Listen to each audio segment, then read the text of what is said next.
Alright boys, welcome. Today we're doing a nice little magic video, and we're showing off my deck that I built. It's called Oops All Weenies, because it was originally just gonna be a white weenie deck, and then I was like, well, I'm gonna play Soul Sisters, so now it should be called Oops All Soul Sisters, but that's not the point. The point is the weenie. Gotta have him, gotta get him.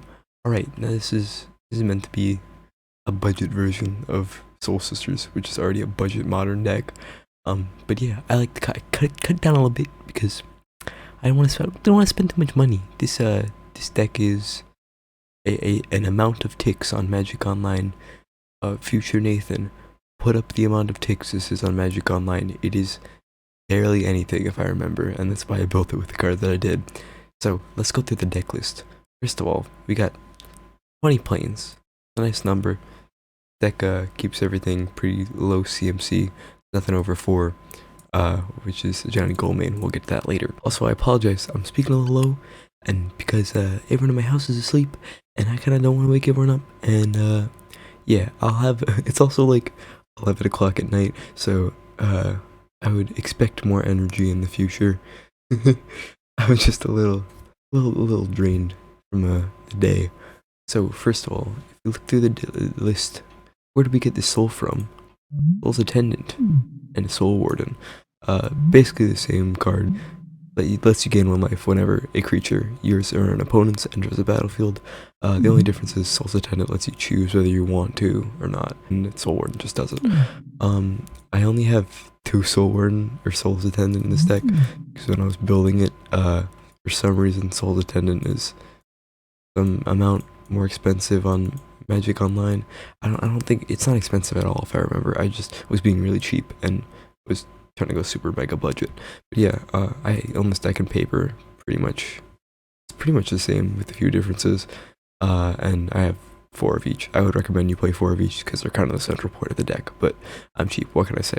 So those bad boys. Then next up, 2 Sky Marcher Aspirants. Nice 2/1. It has Ascend, and it gets flying as long as you have City's Blessing. Pretty nice, you know.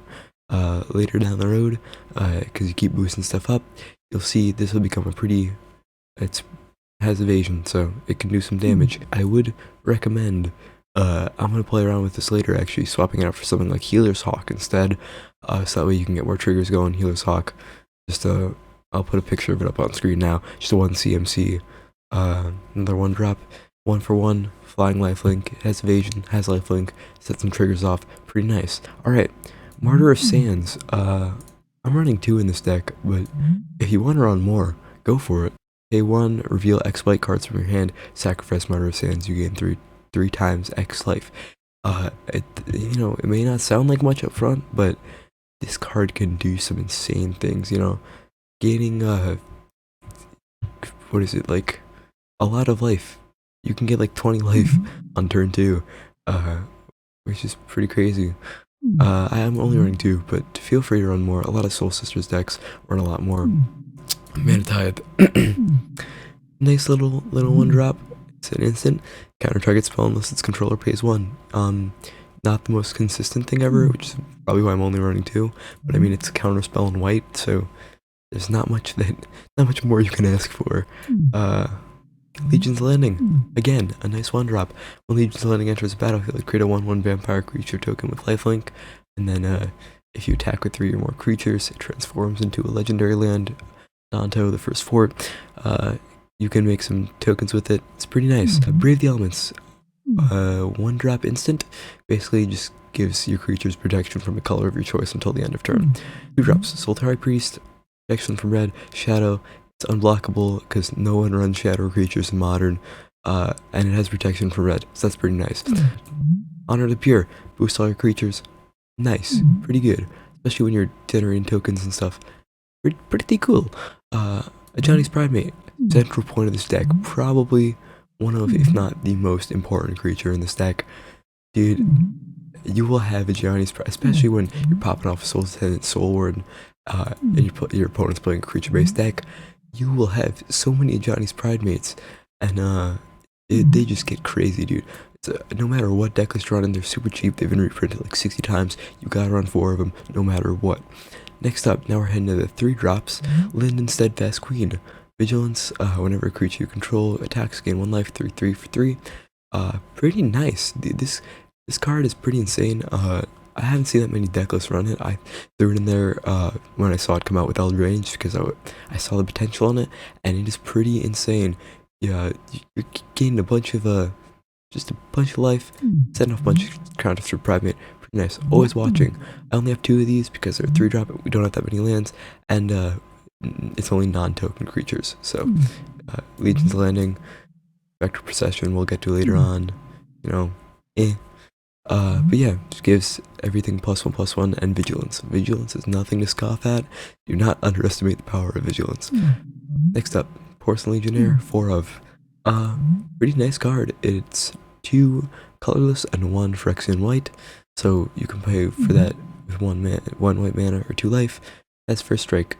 3/1. Pretty nice, especially when you're boosting it. You can get rid of, put the pressure on, get rid of some creatures your opponent has. Next up, pretty cool part of this deck I decided to add in. This card is, it's decently priced in paper. It's incredibly cheap on Magic Online, so I'm running 4 of. You know, got some nice abilities, put some counters on your stuff, gain some life, set some triggers off. And that last one, that -6, create a white avatar token. It's power and toughness are equal to your life total. You know, having like a 40/40 on board is pretty nice, but by like what, turn 6? The last of, but not least, Spectral Procession. Create some tokens, which will set off these boys, give you 3 counters on your Pridemate. Pretty nice. Sideboard, I'm not very good at building sideboards. I just kind of threw in some stuff that was cheap that I could find. You know, some color hate, just basic stuff. So we're gonna hop into some modern games, and yeah, I'll see you guys there. Alright, we're waiting for a match, and I feel like I should take this time to basically just say there are a lot of staples of Soul Sisters decks that are missing in here, such as like Sarah's Ascendant and like Path to Exile, which are really great cards, but I was trying to keep this as budget as an option as possible, and I don't remember how much it is, but I remember it being like ridiculously cheap. So it's a great place to start if you just want to get into Modern on online. And it's not too cheap in paper either. I think it's like $20 or something.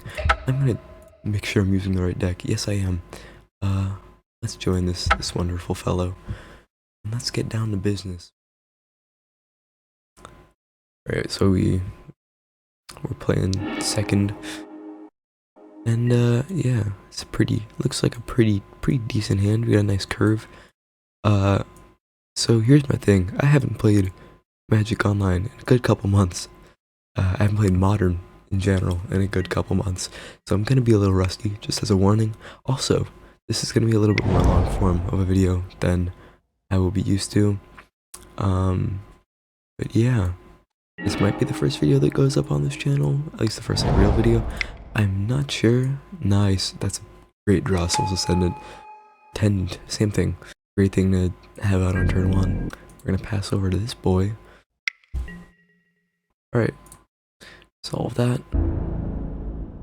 He's probably going to attack because I think, yeah, I think he'd rather get rid of Soul's Attendant than keep his little guy. Alright.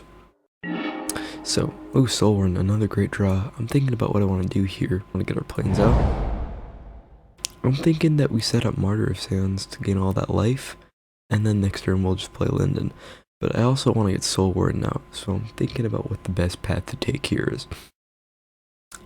We don't have a Pridemate out, so I guess Soul Warden isn't necessarily, and we're not going to be like adding a bunch of tokens or whatever, but I guess Soul Warden isn't necessarily top priority. I'm going to try to get out Martyr of Sands now, and then I'm just going to wait till the end of his turn because we can't do that in instant speed.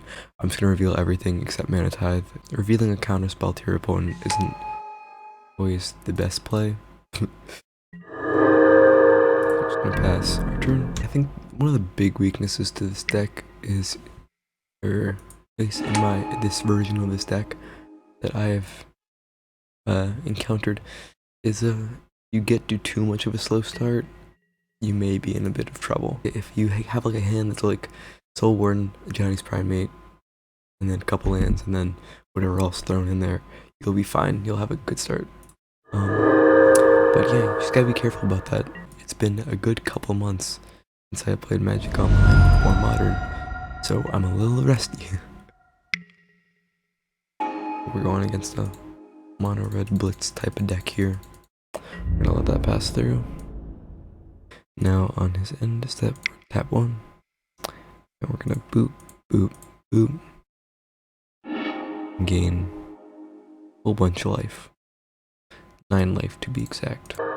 I think right now what we're trying to do is just gain so much life that the damage he's doing is like not super consequential. I think we're gonna tap 2. I was gonna say maybe we should play these 2 and then keep 1 mana open for Mana Tithe. But he looks like he's playing mostly 1-drops, so I'm gonna do it anyway, but I don't know how useful the Mana Tithe is gonna be. I thought I should have dropped in the Soul Horn first. My bad. Like I said, it's been a while. Looks like we're a little behind in terms of board state and what we want to be doing right now.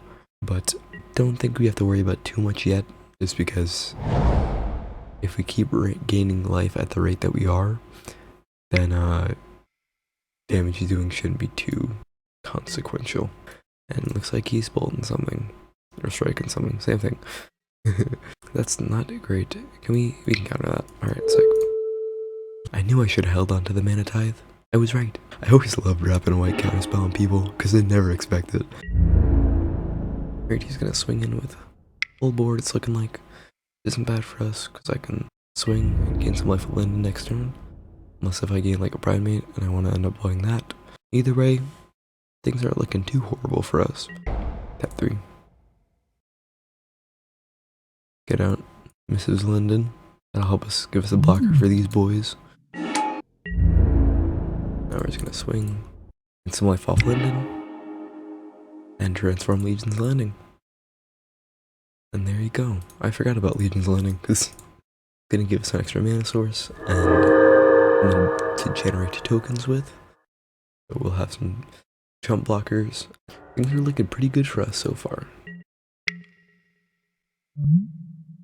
Alright. That is a lot of triggered abilities. Damn. Thinking how much do I trust that he doesn't have something up his sleeve that he's gonna block. Leave it on Linden. I think it's worth it, but I don't trust it. He's not stupid. He definitely has something that he's gonna really use to push that. Martyr of Sands. Would be a really nice draw if Ed or cards in hand. Still not bad though. I think what we're gonna do, tap 1, like that, just to get the 10 and Warden triggers. We're gonna tap that boy. There we go. I think we're just gonna swing with this. Because if we lose that, it's not gonna be the end of the world. And it'll gain us some life either way. I don't trust blocking or swinging with Linden, just because I feel like he wouldn't have attacked with the Swift Spear if he didn't have something up his sleeve. I just realized he has 0 cards in hand. Okay, never mind. I'm brain dead. I could have killed it. Damn it. Very nice. So he has no cards in hand. Both of us are in a bit of a predicament when it comes to that. Yes, okay. The boy is coming out. Things aren't looking too good for our friend over here. Gain 2 life. Put your triggers on that. We're going to swing with both of our vampire boys. Things are looking up. What did I say? The turn we play Ajani, it's gonna be an 8/8, so not bad for a 2-drop. Now we can start getting really nice and aggressive, which is kind of the goal for an aggro deck. And there you go, he concedes. On to the next match. Alright, we get a new match, boys. New match, new us. We won the die roll. Nice. Pretty nice hand. I will keep playing a match against a hot dog 420. What a nice name. Yeah, I think I'm also going to be making some arena videos. I know it's going to be a little more fun to watch, just because arena is like, has fancy effects and stuff. Shadow Spear. Interesting play. Nice to see people taking advantage of new cards coming out. Cough cough Linden. Not enough people are using Linden, and I think it might just be because it's a 3-drop, which, I mean, it's not bad, but in a lot of white decks I think they try to not have as many 3 and 4 drops just because they want to keep everything super low. I think the last game things got to kind of a standstill just because they had a bunch of low power creatures. We had a bunch of low power creatures. Alright, nothing. Plains. Time to bust out Linden. I think I'm gonna save Spectral Procession. I don't want to play it until I get something that's gonna benefit off of it. So I'd like to get an Ajani first, just because that's 3 counters on the Ajani, which is nothing to scoff at. Swing with 2. Get 3 damage. Nice and nice. Gain 2 life. Things are looking pretty good so far. I'm wondering what this guy is doing. He must have not kept a great hand because he does not have much out right now. And he didn't even play a land blast turn. Cryptic Caves. Again, oh, Mirror Shield. What is this guy doing? I think my man's meant to go to standard. Nice draw, Ajani Goldmane. So, that out. Another great Ajani card. Nice tip for you all. I'm thinking whether we want to just boost all our creatures now or go for the ultimate. Let's go for the ultimate. The more practical thing, if I was playing a normal game, the more practical thing to do is just boost them, but it's way more flashy to go for the ultimate, so I'll do it for the video. Anyway, what I was saying was, another Ajani card that's really popular in Soul Sisters decks, has been gaining more traction, at least as far as I've seen in many deck lists, is, I don't know what it's called. The Ajani from M20 though, it's because it makes Ajani's Pridemates, which is pretty crazy. And I think it has an ultimate that's like, if you have 15 more life in your starting total, you just win the game. Pretty nutty in a deck where you're gaining life so fast. See what this guy does next. Alright, we win. There it is. So I think that's going to be the last match of the video. If you guys want to see more MTGO gameplay, then leave a comment saying you do. I'll try to get some arena videos out. I know that'll be a little more interesting to watch. I just kind of wanted to do a little bit of a more like laid back video though, because it's like it's 11:30 at night, and this is the first video that's probably gonna end up going up. So yeah, I hope you guys enjoyed. If you did, do not forget to leave a like, comment, subscribe to this new channel, and yeah, I'll see you guys in the next one. Bye.